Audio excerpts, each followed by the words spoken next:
परमात्मा पाप कर्म दंड को भी काट सकता है। अभी तक जिस भी संत व महापुरुष से मिले उन्होंने यही बताया कि पाप कर्म फल भोगने से ही समाप्त होगा।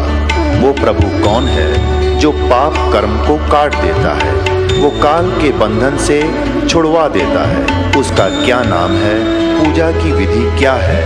कृपया अवश्य सुनिए जगत गुरु तत्वदर्शी संत रामपाल जी महाराज के अमृत वचन। उसके बाद फिर राजा जनक का जन्म हुआ, उसी आत्मा का, अमरीश वाली आत्मा का। भारतवर्ष में पहले ज्वाइंट भारत था, जो पश्चिमी पाकिस्तान के तलवंडी गांव में श्री कालूराम मेहता खत्री अरोड़ा के घर पे, और उनका नाम रखा गया नानक चंद। अब पहले जब यही पुण्यात्मा राजा थे, राजा अम्बरीश राजा जनक रूप में, तो इनके लाखों नौकर होते थे, सैनिक होते थे। पुण्य क्षीण होने के बाद वही आत्मा फिर स्वयं एक सुल्तानपुर नगर में, सुल्तानपुर शहर में एक नवाब के यहाँ स्वयं नौकर लगे। और यदि परमात्मा उनको नहीं मिलते तो इस कलयुग में तो पाप ही पाप हैं, कोई पुण्य बनता ही नहीं। तो वही आत्मा फिर 84 लाख योनियों में चले जाते हैं। वो परमात्मा कितने दयालु हैं। अब इस प्रसंग को यहीं समाप्त करते हैं। अब हम फिर आते हैं वापस कि कोटि जन्म तन भर मत होगे, कुछ ना हाथ लगा रे। कुकर सुकर खरबया बोरे, कौआ हंस बुगारे। कोटि जन्म तू राजा की, ना मिटी न मन की आशा। भिक्षुक होके दर दर घूम्या, वो मिला ना निर्गुण रासा। कोटि जन्म तू राजा की ना, है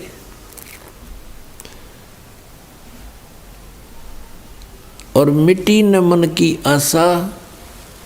जैसे पहले जन्म में कोई राजा बनता है तो भी वही इच्छाएं होती हैं, दूसरे जन्म में राजा नहीं बना है तो राजा बनने की चेष्टा प्रयत्न रहता है। फिर क्या बताते हैं कि कुकर सुकर खरबया बोरे, कौआ हंस बुगारे। पुण्यात्माओं, कुत्ते गधे सुअर की योनियां हम भोगे हैं, और हम स्वर्ग में देवता भी बने हैं, हम राजा भी बने हैं। ये ना सोचो कि हम आज यही जो आज हमारी स्थिति है हम सदा ऐसे नहीं, और 84 लाख योनियों में भी हम गए हैं, कुत्ते गधे के शरीरों में भी हम रहे हैं। ये सत्य विधान है यहाँ का, ये सत्कर मान लेना कोई, क्योंकि हम भक्ति से बहुत दूर, परमात्मा के विधान से हम परिचित नहीं। और जिन ऋषि महर्षियों को हम परमात्मा प्राप्त मानते थे उनके पास खख नहीं था, वो कुछ नहीं जानते थे भगवान के विषय में। जिस कारण से आज हम परमात्मा के उस नियम से बहुत अपरिचित हो गए।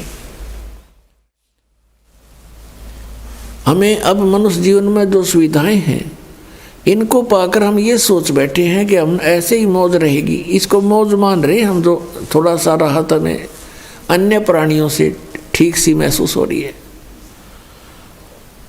लेकिन हम अन्य योनियों में भी बहुत कष्ट उठा चुके हैं। तो क्या बताते हैं, कुकर सुकर खरबया बोरे, कौआ हंस बगारे। कोटि जन्म तन भर मत होगे, कुछ नहीं हाथ लगा रे।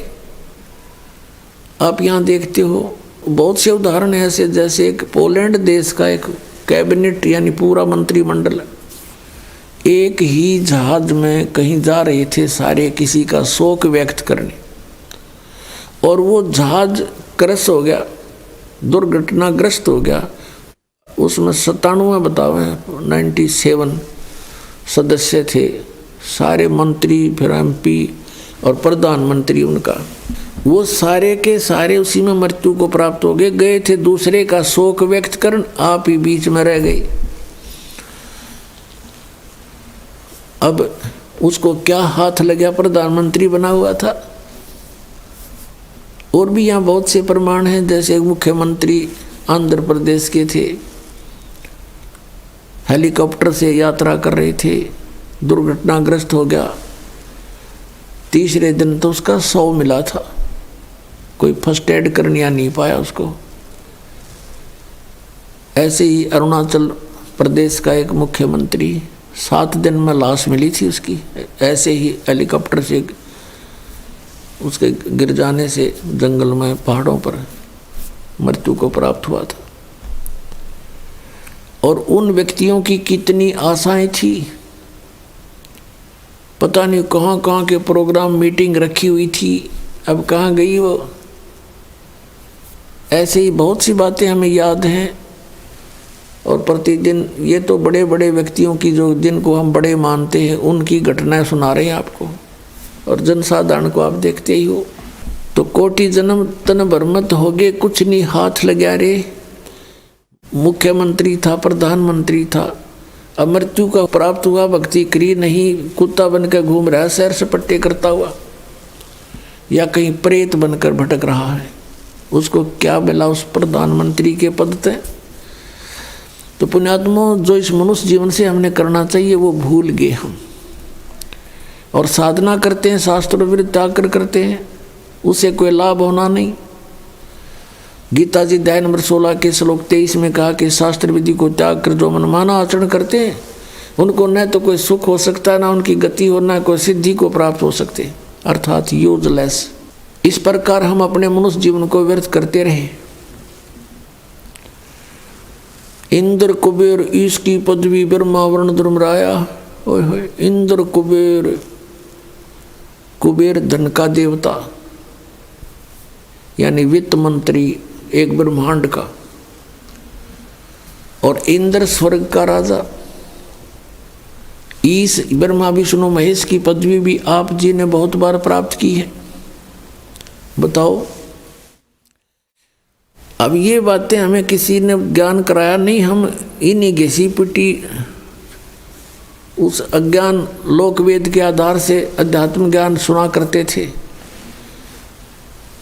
अब हमें पता चला कि हम कितने युगों से कष्ट उठा रहे हैं। तो पुण्यात्माओं, इस प्रकार का ज्ञान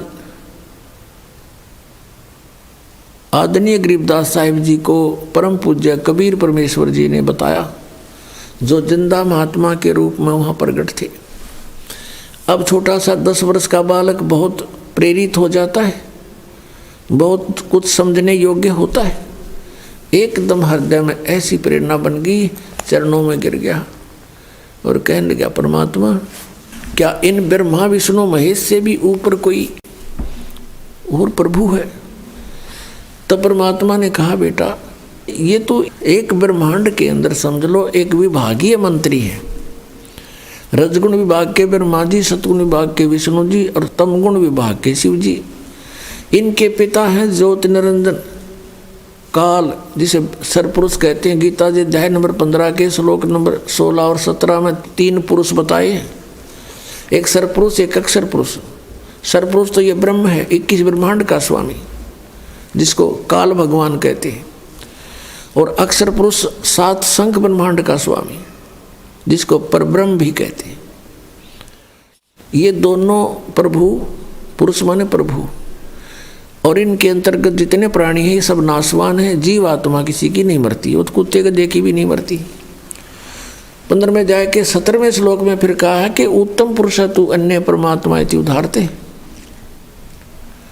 उत्तम पुरुष यानी श्रेष्ठ परमात्मा तो इन ऊपर वर्णित 16वें श्लोक में कहे दोनों पुरुषों से, सरपुरुष और अक्षर पुरुष से भी कोई और है, अन्य है, और वही परमात्मा कहता है, और वही तीनों लोकों में प्रवेश करके सबका धारण पोषण करता है।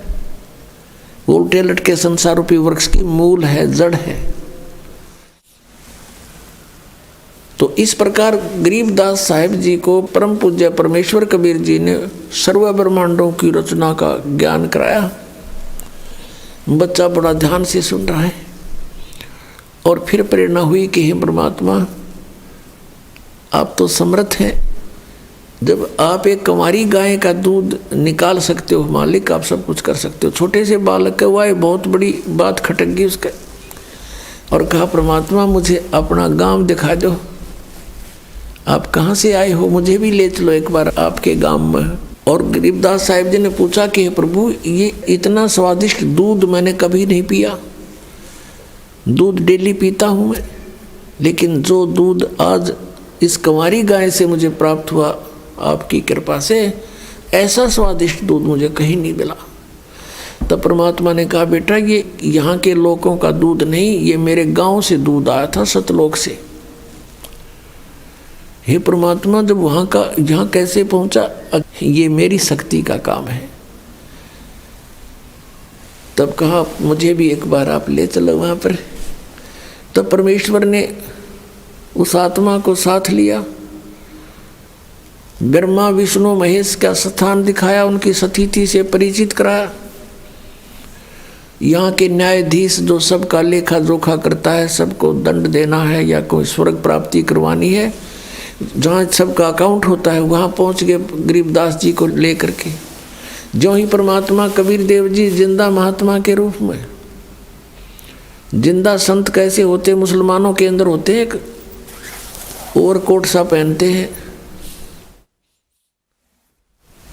एक काला सा ओवरकोट पहनते हैं घुटनों से नीचे तक का, और एक कच्छा पहनते हैं घुटनों से ऊपर तक का, और एक काला सा टोप ऐसे लंबे से ढंग से बना करके चद्दर का।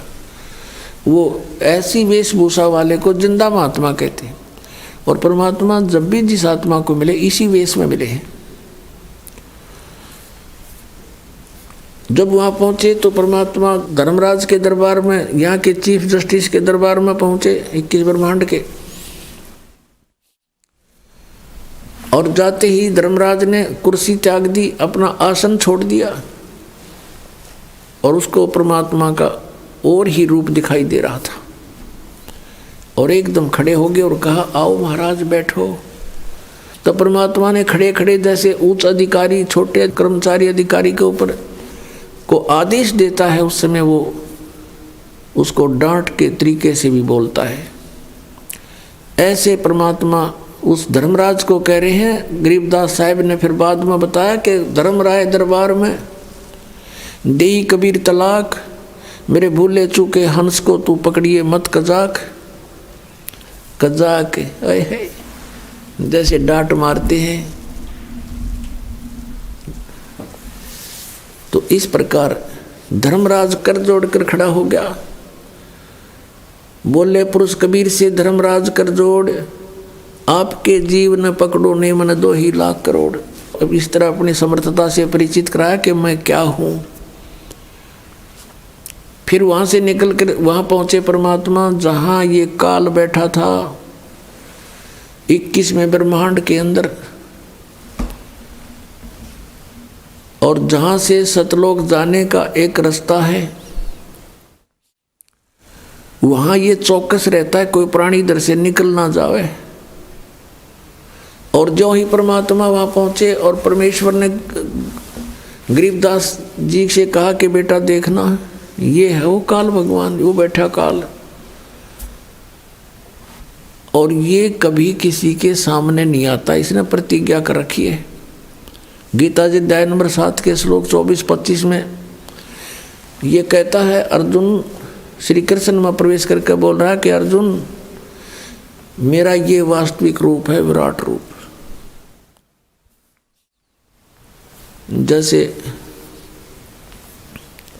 11वें अध्याय के 47, 48, 32 और 21 में अर्जुन भी उसको आंखों देख करके विवेचन करता है, बता रहा है, और वो खुद भी कहता मैं काल हूँ और अब प्रगट हुआ हूँ, और ये है असली रूप मेरा, जिसको देखकर अर्जुन जैसे योद्धा भी कांप रहे थे। तो ये 7वें अध्याय के 24-25 में कहता है कि अर्जुन मैं अपनी योग माया से छुपा रहता हूँ, मैं कभी किसी के समक्ष नहीं होता अपने इस ओरिजिनल रूप में जो मेरा काल रूप है। तो वहाँ वो अपने काल रूप में बैठा था, परमात्मा को देखकर वो एकदम चौकस हुआ कि कौन आ गया इधर। तब परमेश्वर ने कहा, देखना बेटा, ये किसी को नहीं जाने देता इधर से, चाहे ब्रह्मा हो, चाहे विष्णु, चाहे शिव, यहाँ नहीं आ सकता, किसी की हिम्मत नहीं। और मैं इब सतनाम का जाप करूँगा, एक सतनाम मंत्र है 2 अक्षर का, उसका जाप करूँगा और देखना ये कैसे हो जाएगा। अब परमात्मा ने लीला करनी थी, 2 अक्षर का नाम वो सतनाम जाप किया और एकदम नीचे को गर्दन कर ली, नहीं तो यूँ ऐसे आंकड़ा बैठा था, कौन आ गया, एकदम नीची गर्दन होगी, यूँ विवश हो गया उस मंत्र के जाप के सामने। और कबीर साहब ने उसके सिर पे पैर रखा और कहा, आजा बेटा, चल ऊपर को। अब क्या बताते हैं कबीर साहब, जैसे फणपति मंत्र सुन रखे फन सकोड़ी, ऐसे बीरा मेरे सतनाम से यू काल लेवे मुँह मोड़े। ये सतनाम इतना प्रबल है 2 अक्षर का कि जैसे फनपति, फनपति माने सर्प, सांप, और ऐसे फन फैलाए खड़ा हो और गारडू एक मंत्र बोल देता है सुपेरा, उस मंत्र के बोलते ही वो अपने फन को नीचे कर लेता है, सकोड़ लेता है, यानी इकट्ठा कर लेता है, फैलाया नहीं रह सकता वो, उसमें कोई क्रियाकरण की हिम्मत नहीं रहती। परमात्मा बता रहे हैं कि ऐसे मेरे सतनाम के सामने यूं काल मुंह मोड़ लेता है, झुक जाता है। जैसे फनपति मंत्र सुन राखे फन सकोड़, ऐसे मेरे सतनाम तयू काल लवे मुँह मोड़े।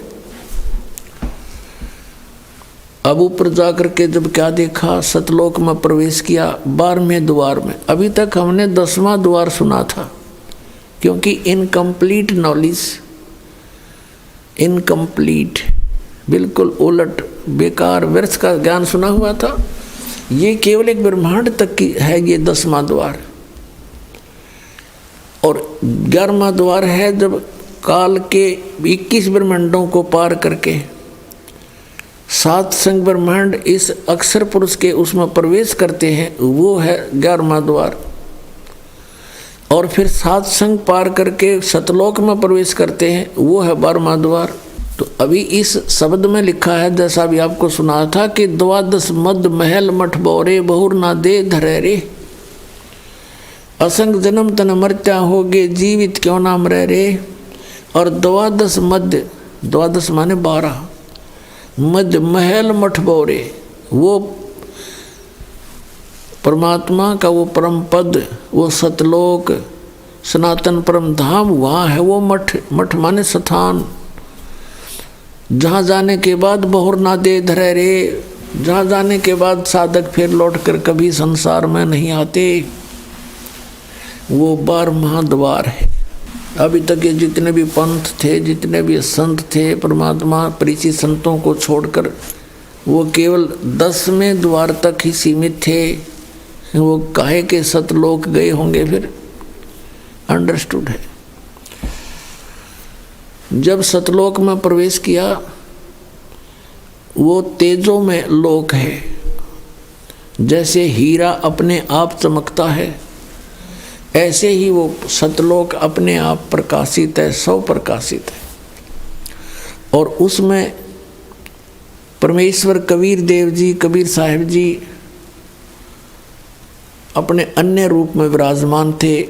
जैसे आपने कबीर परमेश्वर जी का शब्द सुना है, करने नो दीदार मैल में प्यारा है, और लास्ट में फिर बताया है कि उस परमात्मा के एक रोमकूप में करोड़ सूर्य मिला दे, करोड़ चंद्रमा मिला दे, ऐसा उस एक रोमकूप का की रोशनी भी अधिक है। ऐसा सतपुरुष दीदारा है, सतपुरुष के ऐसे दर्शन है। तो वहाँ जब परमात्मा तख्त पर विराजमान थे, सिंहासन पर विराजमान थे, नीचे से जिंदा वाले महात्मा के रूप में भी वो परमात्मा गए नीचे से, अपने ही दूसरे रूप पर जो सिंहासन पर विराजमान है, करोड़ सूर्य करोड़ चंद्रमा मिला दे एक रोमकूप की इससे भी अधिक रोशनी वाले तेजों में शरीर में मनुष्य सदृश शरीर में विराजमान है, उन पे चवर करने लगे जिंदा वाले रूप में नीचे से गए थे जो। अब गरीबदास जी ने सोचा कि ये है भगवान, ओहो कितना सुंदर है, कैसा चेहरा है, कैसा नूर है इसका, और यहाँ ये जो महात्मा नीचे से आया है ये कोई यहाँ का नौकर लगता है। गरीबदास जी इतनी सोच ही रहे थे, उसी समय तेजों में शरीर खड़ा हुआ, जिंदा वाले शरीर में नीचे से गए थे साधु रूप में, वो विराजमान हुए उसी सिंहासन पर, असंग ब्रह्मांड के कंट्रोलर के सिंहासन पर। और वो जो तेजों में शरीर जो भगवान दिखाई दे था, परमात्मा नजर आवा था, वो लगा चंवर कर जिंदा के ऊपर नौकर की तरह। अब गरीबदास जी सोच रहे हैं भगवान कौन सा इनमें, ये महात्मा भी खूब है भाई, इसके ऊपर परमात्मा चंवर कर रहा है, इसकी सेवा कर रहा है। इतने में क्या हुआ कि वो तेजों में शरीर जिंदा वाले शरीर में समा गया। अकेले कबीर परमेश्वर जी जिंदा महात्मा के रूप में जो नीचे से गए थे वही विराजमान है, चंवर अपने आप घूम रहा है ऑटोमेटिकली। तब परमेश्वर ने कहा कि बेटा मैं सारे ब्रह्मांडों का मालिक हूँ, सब ब्रह्मांड मैंने रचे हैं, सभी प्राणियों जीवों की उत्पत्ति भी मैंने की है। फिर सारी कहानी बताई कि यहाँ से वो जो नर वहाँ दुख पा रहे हैं काल के लोक में, वो कैसे वहाँ गए, सारी कथा सुनाई कि तुम सभी यहीं रहा करते थे, ये सब के आपके मकान ये स्थान खाली पड़े हैं, जितनी प्राणी वहाँ गए हैं, चींटी से हाथी तक, रंक से राजा तक, ये सभी यहाँ रहते थे, ये सारे खाली पड़े इनके। इनमें मस्ती लगी, सुख था घना। और यहाँ एक ज्योत निरंजन नाम का अंडे से निकला हुआ प्राणी था, आत्मा था, उसने कुबद छाई एक पैर पे खड़ा होके तप करने लगा। उसके ऊपर ये सब आसक्त हो गए, उसकी उस ड्रामाबाजी को देखकर, उसकी एक्टिंग को देखकर, जो आजकल के लोग में कष्ट पा रहे हैं। मैंने बहुत बार उनसे कहा कि तुम मस्त रहो बच्चों, इसकी क्रिया को मत देखो। ऊपर से तो वो सावधान हो जाते थे, अंदर से कसक घनी बन गई, उस पर आसक्त हो गए, हृदय से चाहने लगे। जब उसने कहा कि मुझे जीव दे दो, तो मैंने उनसे पूछा था क्या तुम जाना चाहते हो, सभी ने स्वीकृति दे दी थी, इसलिए उसके साथ भेजने पड़ गए मुझे। और देखो बेटा यहाँ कितना सुख है और वहाँ क्या हो रहा है, कभी फ्लड आ जाता है, कभी अकाल गिर जाता है, किसी की रोग से मृत्यु, कभी महामारी फैल जाती है, कहीं जल उपलब्ध नहीं है तो कहीं फ्लड ही फ्लड है। ऐसे स्थान पर चले गए, इस सर्व सुखदायी प्लेस को छोड़कर, स्थान को छोड़कर। अब गरीबदास जी बालक थे, आंखों में आंसू आ गए और कहने लगे भगवान हम तो घने नालायक हैं, हम तो महान पापी आत्मा हैं, हमने देखो एक कैसे भरी थाली का ठोकर मारी, यहाँ सब कुछ उपलब्ध है, हरे भरे बाग हैं, सर्व यानी सदाबहार फल फ्रूट हैं, सदाबहार बेल हैं, सब तरह के यहाँ पर दूधों की नदी बह रही है, और हम वहाँ उस कंगाल लोक में चले गए और कहा भगवान मुझे यहीं रख लो दाता, वहाँ मत भेजो। तो परमात्मा ने कहा बेटा ऐसे नहीं, आपको जाना पड़ेगा और मैं आपको ऐसा मंत्र दूंगा सतनाम 2 अक्षर का, उस सतनाम के जाप को करना और मेरी महिमा को सुनाना सबको। आपने ये देख लिया भगवान कौन है और भक्ति करके आप यहाँ आ सकते हो। आप जब यहाँ से गए तो बहुत पुण्य थे आपके, अब वहाँ पुण्य रहे नहीं, उसने अब लूट लिया तुम्हारे को, और फिर वो इतना ही समर्थ सक्षम होकर तुम यहाँ आ सकते हो भक्ति के बल से। और एक मंत्र में ऐसा दूंगा तुम्हें, अभी बताना नहीं किसी को, लेकिन लिख देना सारी वाणी में, मैं तुझे एक वाणी दूंगा, एक ज्ञान भरूंगा तेरे अंतःकरण में, उसको फिर तू बोल बोल के सुनाना। गरीबदास जी से कहा, बेटा आपको जाना पड़ेगा, आपके भाई बहन हैं, वो काल से भ्रमित हैं, उनको ये ज्ञान सुनाना अति अनिवार्य हो गया। तब गरीबदास जी ने कहा, जो आपकी आज्ञा प्रभु, मेरे साथ रहना मालिक, बहुत गंदा लोग है वहाँ, तो विचलित हो जाऊं कहीं मैं परमात्मा। परमेश्वर ने कहा, बेटा घबरा मत, मैं तेरे साथ रहूँगा। ज्यों बच्छा गऊ की नज़र में, यूं साईं को संत, और भक्तों के पीछे फिरे वो भगत वत्सल भगवंत। अब उधर से क्या होता है, फिर बताया कि बेटा मैं 120 वर्ष बनारस में काशी में रहा हूँ। 120 वर्ष में काशी में एक कबीर नाम से धानक जुलाहे रूप में लीला की मैंने, और मेरा उद्देश्य वहाँ था जनता को समझाना, तत्व ज्ञान बताना, और वो ज्ञान मैंने वहाँ लिपिबद्ध करवाया था अपने मुख से बोल कर, यथार्थ ज्ञान। अब उसमें काल के दूत प्रवेश हो चुके हैं, उन्होंने उस वाणी को बहुत सा खराब कर दिया है, उस ज्ञान को। अब मैं तेरे अंदर वो ज्ञान पुनः भरूंगा, और आप वहाँ जाकर इसको प्रकट करना, और आने वाले समय में आपके भाई बहन आत्माओं को, पुण्य आत्माओं को काम आवेगा। अब गरीबदास जी ने ये बात बहुत अच्छी लगी। फिर कबीर परमेश्वर जी ने कहा कि मैं ही मिला था किस किस को, नानक साहब को मैं मिला बेई नदी के ऊपर, और वहाँ से फिर उनको अंतर ध्यान करके यहाँ लाया था। उसको भी ऐसे ही आपकी तरह सारी सतीथि से परिचित करा करके वापस भेजा था। वो भी श्री विष्णु जी का पुजारी था, गीता जी का पाठ किया करता था, श्री कृष्ण से ऊपर परमात्मा नहीं मानते थे। और जब देखा यहाँ का सारा माहौल, तब जाके उन्होंने नौकरी भी त्याग दी थी और घर छोड़ करके मेरे पास बनारस में आए थे।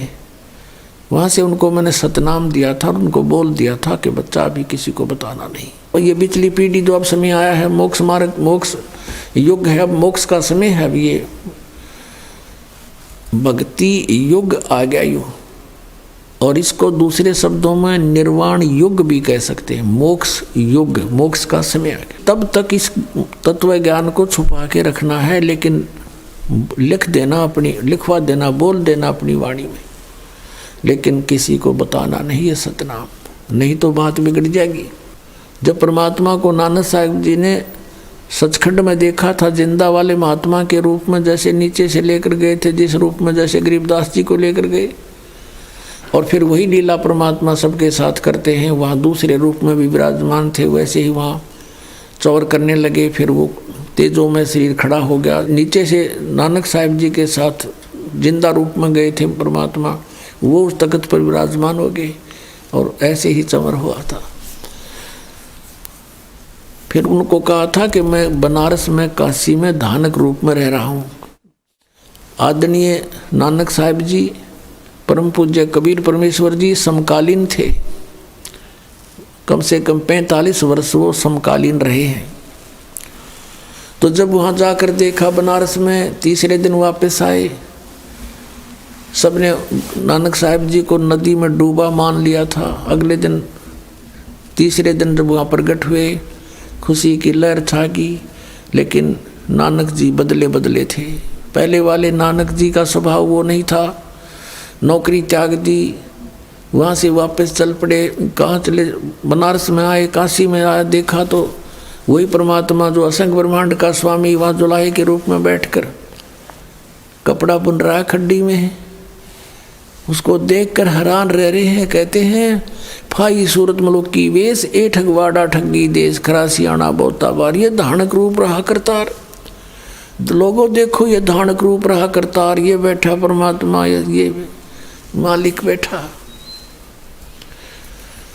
अब आसपास के दुल्हाई इकट्ठे हो गए। उन्होंने पूछा, कहाँ से आए हो भक्त? नानक जी ने बताया कि मैं पंजाब से आया हूँ, पहले पंजाब था, ये सारा पश्चिमी पाकिस्तान भी पंजाब प्रांत था। तो बनारस के काशी के जुलाहे कहते हैं कि देखो इस पंजाबी की अकल मारी गई, नीरू के पुत्र को ये भगवान बताता है। तब परमेश्वर ने कहा था कि नानक जी से कि प्यारी आत्मा अब तेरी कोई नहीं सुनेगा, लेकिन जो तूने देखा है ये सत्य है और इसका ढंढोरा पीटते। 12 वर्ष तक नानक साहिब जी ने जगह जगह घूम घूम कर प्रचार किया परमात्मा का, लेकिन किसी ने नहीं माना। फिर परमात्मा का आदेश हुआ कि आप शांत हो जाओ, अपनी भक्ति करो। लास्ट के 16 वर्ष वो अपने खेतों में रहे और भक्ति करते रहे। जो उनके निकट आता था उनको ज्ञान समझाते रहे। तो गरीबदास साहिब जी को उधर समझा रहे हैं परमात्मा कि ऐसे ऐसे मैं बहुतों को मिला हूँ और मैं पूर्ण परमात्मा हूँ।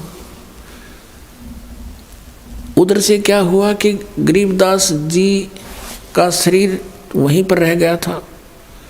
जो गवाले थे, पाली थे, दूसरे गौवें चरा रहे थे, उन्होंने 1-2 घंटा के बाद देखा, क्योंकि उसमें टर्न होती है इन पालियों की, 2 घंटे, 1 घंटा वो गौवों को संभालेगा, 1 घंटा वो संभालेगा, इस साइड में वो, उस साइड में वो, कहीं किसी की खेती में ना नुकसान कर दें पशु, इस तरह। तो जब उसका नंबर आया गरीबदास जी का, 1-2 घंटे के बाद उन्होंने संभाला कि भी वो लड़का कहाँ है। बोला, उसका नंबर आ गया, टर्न आ गई उसकी गौ घेरने की। वहाँ जाकर एक ने कहा, गरीबदास जी को गरीबू कहा करते थे, गांव में ऐसे ही बोलते हैं। और गरीबदास साहिब जी का मूल गांव तो करौथा है, जहाँ दास का आश्रम था, अब भी है। वहाँ मूल गांव तो वो था, लेकिन वहाँ उनके नानके थे। गरीबदास साहिब जी की माता का कोई भाई नहीं था और उनके पिताजी के ज़मीन बहुत घनी थी, 1400 एकड़ ज़मीन थी। तो गरीबदास जी के पिताजी को वहाँ घर जमाई रख लिया था गरीबदास जी के नाना जी ने। और गरीबदास जी का जन्म भी वहीं हुआ था, छुडानी गांव में। तो वो लड़की का लड़का था वहाँ पर। तो कहने लगे, अरे वो लड़की का लड़का कहाँ लाओ, बुलाकर आके उन्होंने आवाज़ लगाई, अरे गरीबू आजा, तेरा नंबर आ गया।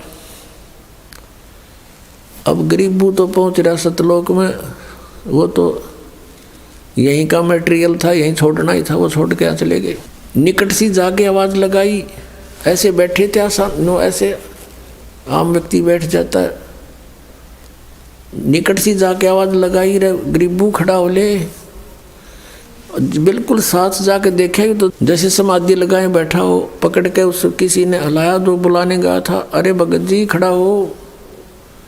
अब वो ऐसे गिर गए पीछे ने, देखा है तो मर गया, मृत्यु होगी। दूसरे पालियों को बुला, आ जाओ आ जाओ, तो मर गया लड़का। सब भाग कर आए, देखा सचमुच ये तो मर गया। अरे इसने जंतर मंत्र का दूध पी लिया, मरना तो था ही, बहुत मना किया हमने। अब उधर से गांव की तरफ भागे 2-3 पाली।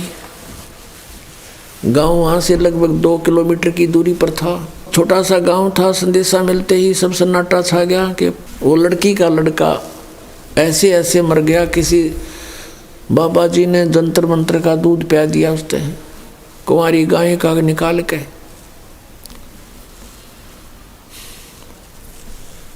अब माता पिता को जब सुना, इकलौता पुत्र था, वहाँ के 12 वर्ष के बाद उत्पन्न हुआ था।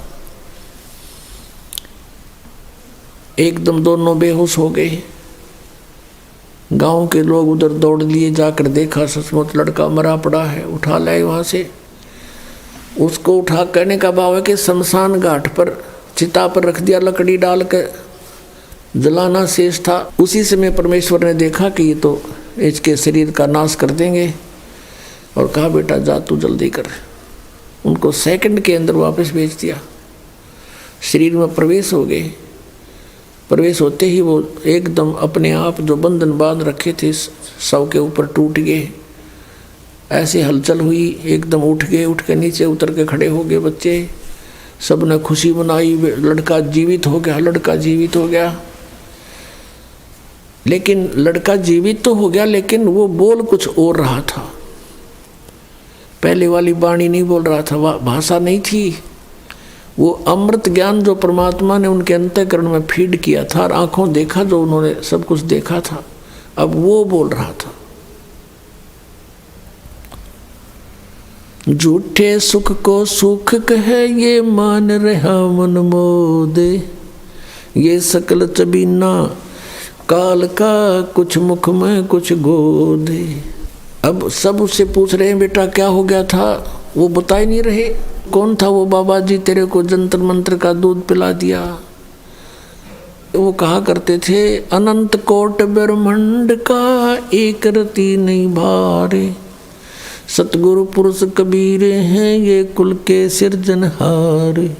वो तो वाणी बोलने लग जाते, उनके प्रश्न का उत्तर वह देते नहीं थे।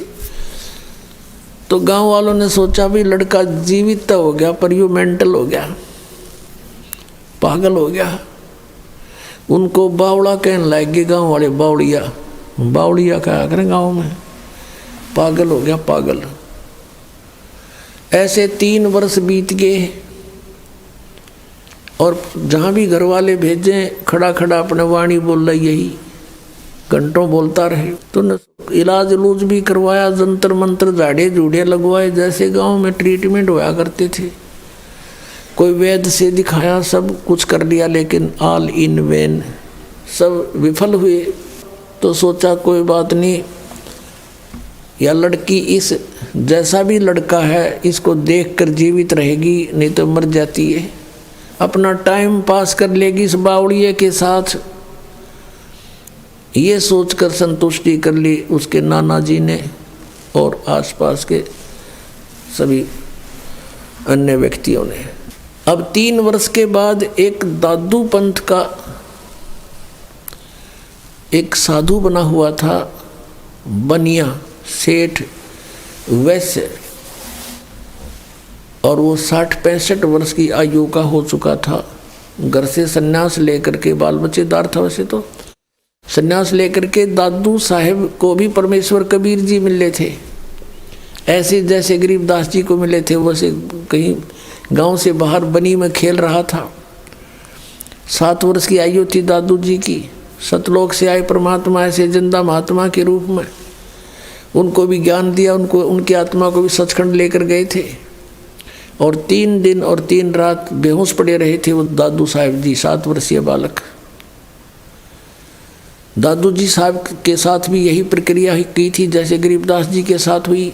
सचखंड में सतलोक में देखा कबीर जी उस जिंदा महात्मा को अनंत कोट ब्रह्मांड के सिंहासन पर विराजमान, और परमात्मा ने कहा कि मैं कबीर हूँ, काशी में 120 वर्ष तक रहा था, मैं ही कबीर हूँ। ये डिटेल फिर बताएंगे इन अन्य संतों की। अब हम प्रसंग पर उसी पर आते हैं। अब उस दादू पंथ के अंदर वो दीक्षित था, उसका नाम गोपाल दास था, जो साधु बना हुआ था, बनिया लाला जी वैसे, और बड़ा अच्छा नेक व्यक्ति था। एक दिन वो छुड़ानी गांव में अपने किसी भगत के यहाँ रुक गया आके। उस भक्त ने कहा कि महाराज, साधु की विद्या को साधु ही ठीक कर सकते हैं। हमारे एक चौधरी का लड़का, यानी हमारे यहाँ लड़की का लड़का समझो, उसको एक संत ने कंवारी गाय का दूध निकाल के पिला दिया। उस दिन से वो मेंटल हो गया, वो तो मर गया था। परमात्मा ने सुन ली बेटी की, वो लड़का जीवित हो गया। अब लेकिन पागल हो गया उस दूध को पी के, उसके दिमाग में फर्क हो गया। और कहते हैं संत की विद्या को संत ही काट सकता है। आप दया कर दो तो बड़ी मेहरबानी होगी आपकी। उसने कहा, गोपाल दास ने कहा कि कहाँ वो लड़का, एक बार लाओ बुलाकर मैं देखता हूँ। अब वो व्यक्ति जिसके घर पे गोपाल दास जी रुके हुए थे वो गया वहाँ। गरीबदास जी के नाना जी से सारी कहानी बताई कि हमारे यहाँ एक बहुत अच्छे संत आए हैं और संत की विद्या ने संत ही ठीक कर सकता है। वो कहता मैं ठीक कर दूंगा। 5-7 और व्यक्ति मोजिद से, और साथ में वो लड़का ले लिया गरीबदास जी। 13 वर्षीय बालक वहां जा खड़ा किया। अब उस दादू पंथी गोपाल दास ने पूछा गरीबदास साहिब जी से कि बेटा वो कौन था जिसने तेरा जीवन नाश कर दिया, क्या नाम था उसका? तब परमात्मा ने कहा कि उसने मेरा जीवन नाश नहीं किया, मुझे आबाद कर दिया। हम सुल्तानी नानक तारे दादू को उपदेश दिया, जात जुलाहा भेद न पाया, वो काशी महे कबीर हुआ। अनंत कोट ब्रह्मांड का एक रति नहीं भारे, सतगुरु पुरुष कबीर हैं ये कुल के सिरजनहारे। ना सतगुरु जननी जना उनके माने बाप, पिंड ब्रह्मांड से रहित है जाना तीनों ताप। पानी से पैदा नहीं श्वासा नहीं शरीर, अन्न आहार करता नहीं ताका नाम कबीर। अब वो सुन रहा है कि बालक बोल रहा है काटे की बात। क्या बता कि हम सुल्तानी नानक तारे दादू को उपदेश दिया। हम यानी हम सभी, गरीबदास जी कहते मैं अब्राहिम अधम सुल्तान,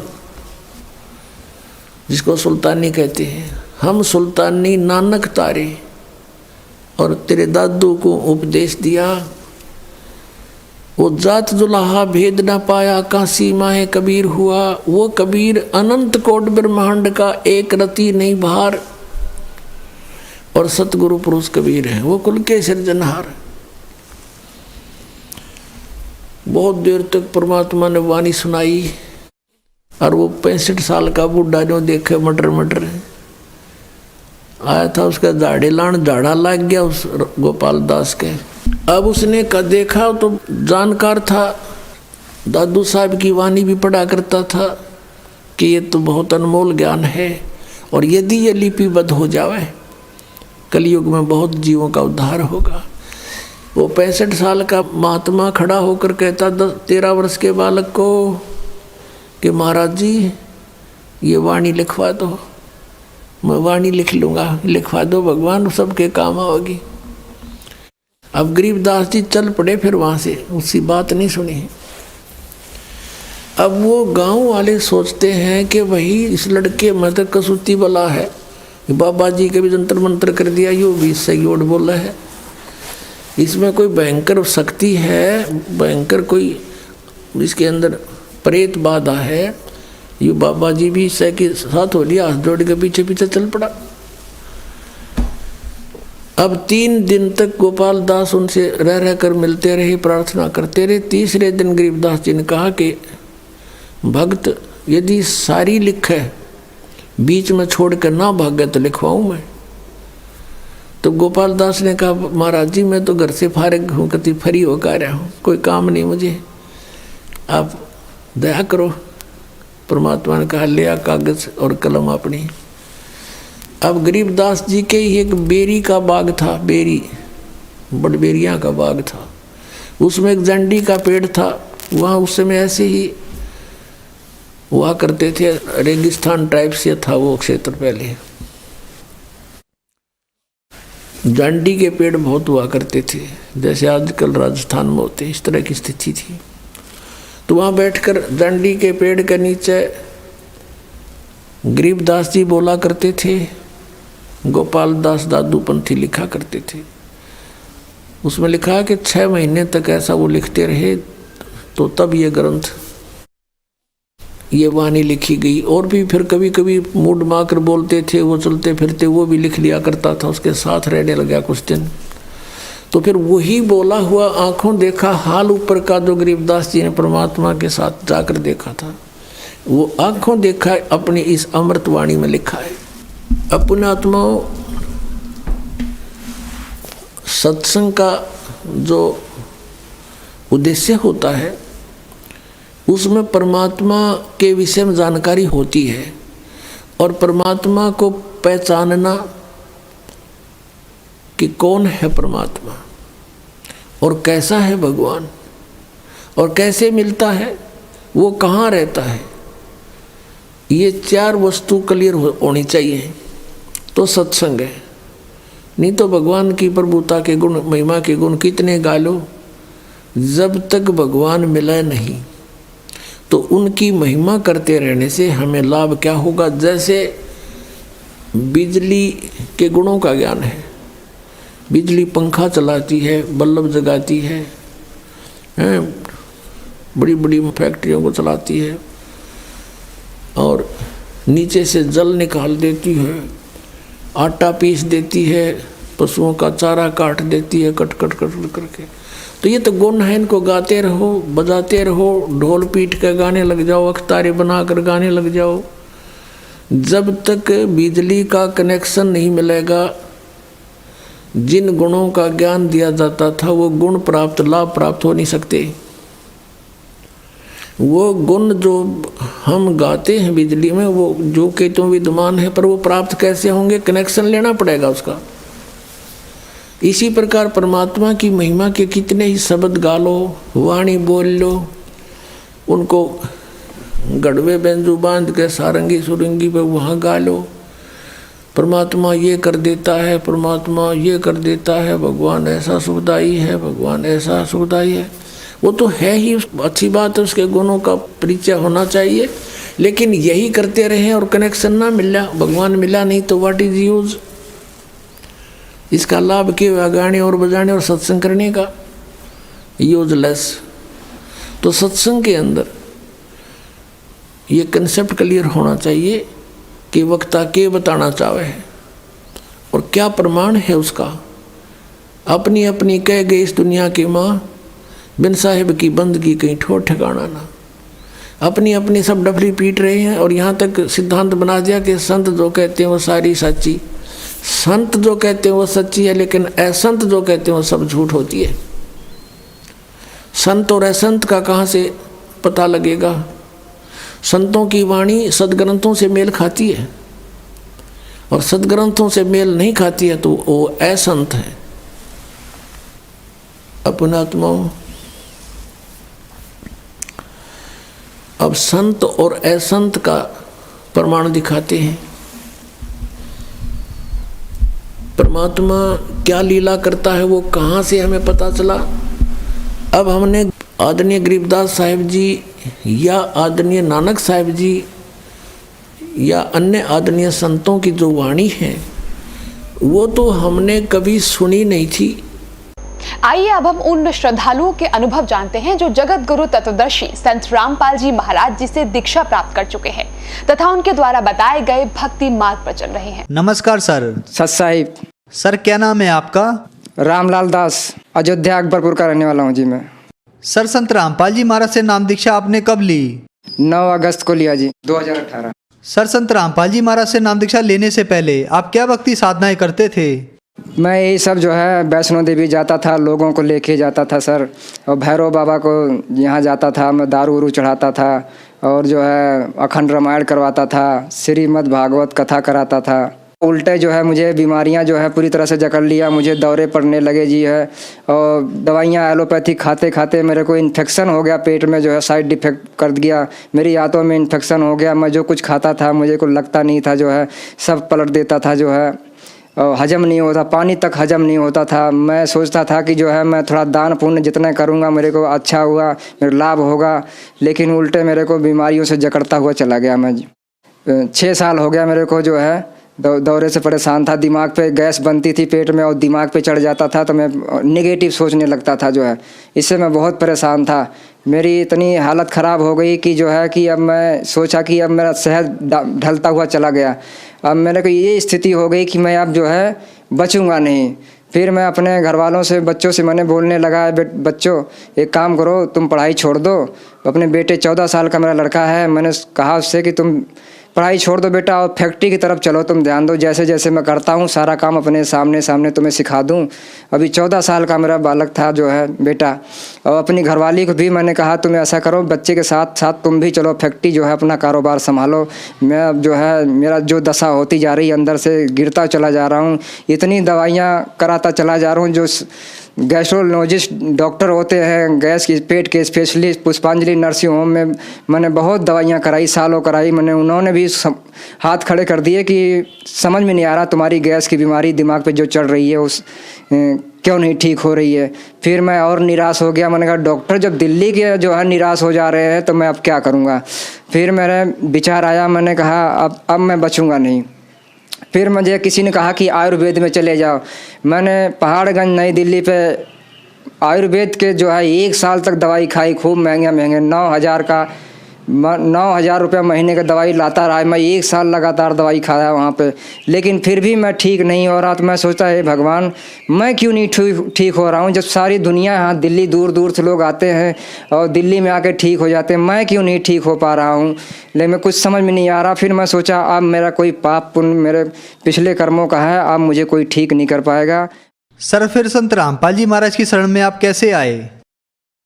मैं टीवी खोला तो साधना चैनल पे वो सत्संग सदगुरु रामपाल जी महाराज का आ रहा था, तो इंटरव्यू में भी मैंने देखा तो लोग इतने दावे के साथ भी कह रहे थे कि जो है मैं कैंसर, लोग जो कैंसर तक का बीमारी ठीक हो जा रही है।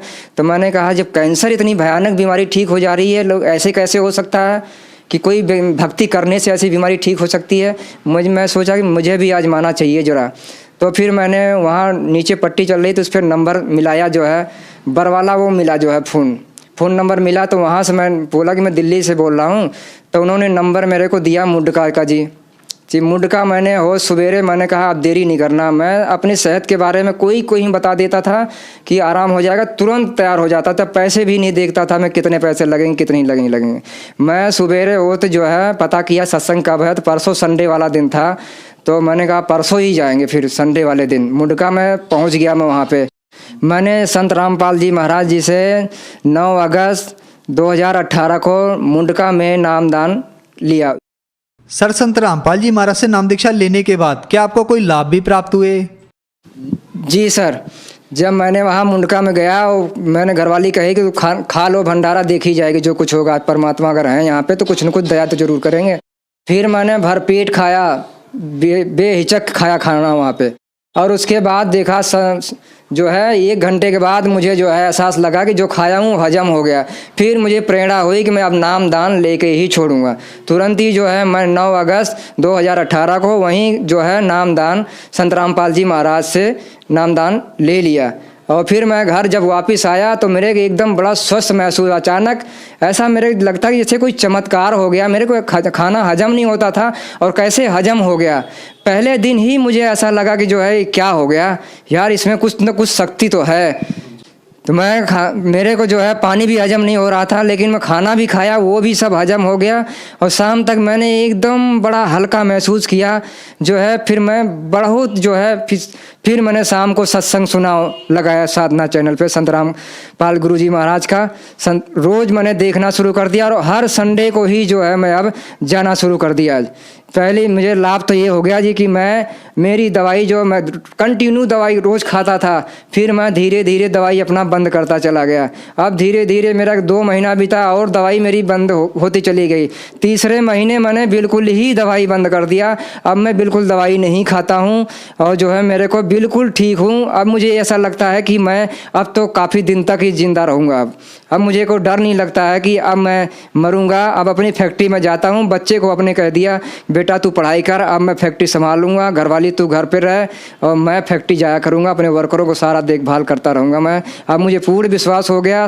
धीरे धीरे जैसे जैसे दिन भक्ति करता चला जा रहा हूँ वैसे वैसे मेरे को लाभ होता चला जा रहा है। अब मैं क्या बताऊँ, अंदर आत्मा से संत रामपाल गुरुजी महाराज का कैसे मैं उनका आभार व्यक्त करूँ। मेरे को ऐसा जीवन दान मिल गया, 4 महीने हो गया मेरे को नया समझ लो जीवन दान मिल गया मेरे को।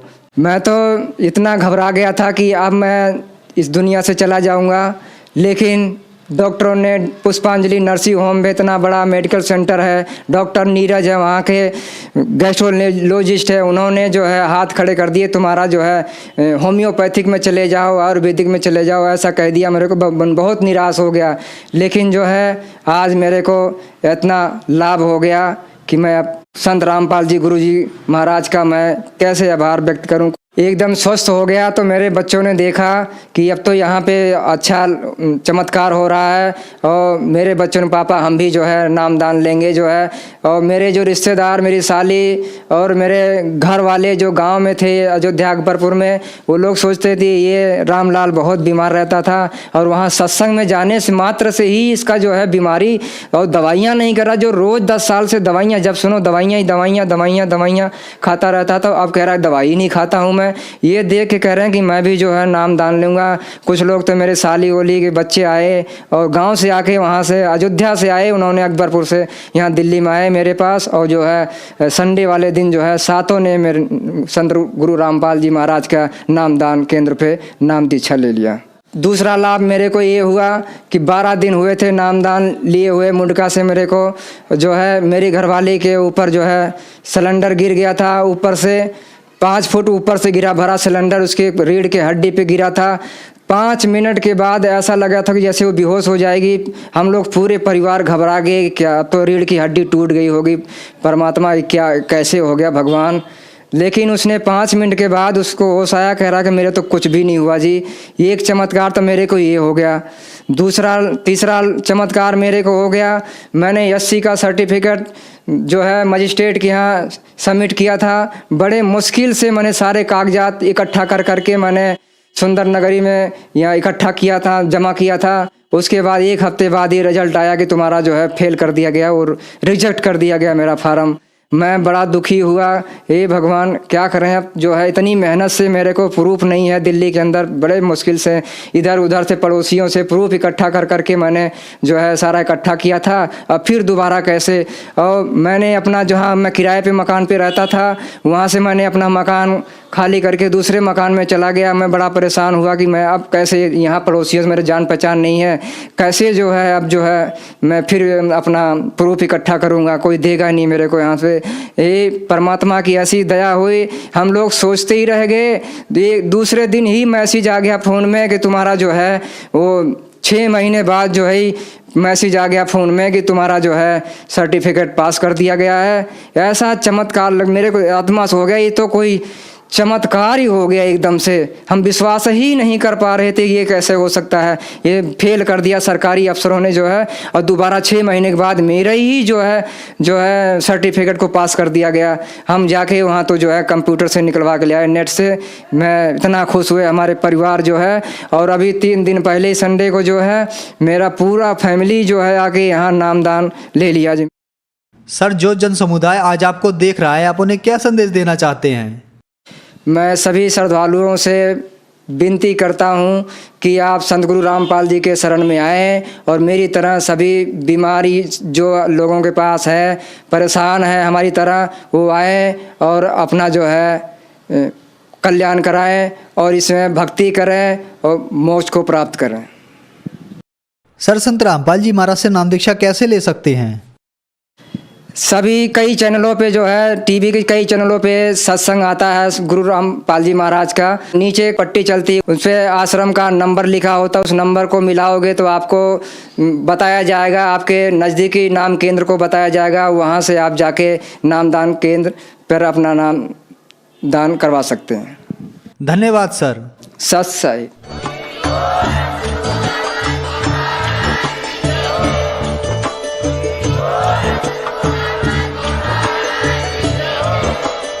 आप सुन रहे थे जगत गुरु तत्वदर्शी संत रामपाल जी महाराज जी के मंगल प्रवचन। अधिक जानकारी के लिए विजिट कीजिए हमारी वेबसाइट www.jagatgururampalji.org। संत रामपाल जी महाराज जी के शुभ आशीर्वाद से पूरे विश्व भर में 500 से भी ज्यादा नाम दीक्षा केंद्र हैं, जिन पर संत रामपाल जी महाराज जी द्वारा ऑनलाइन निशुल्क नाम दीक्षा दी जा रही है। अपने नजदीकी नाम दीक्षा केंद्र का पता करने के लिए संपर्क करें 8222880541।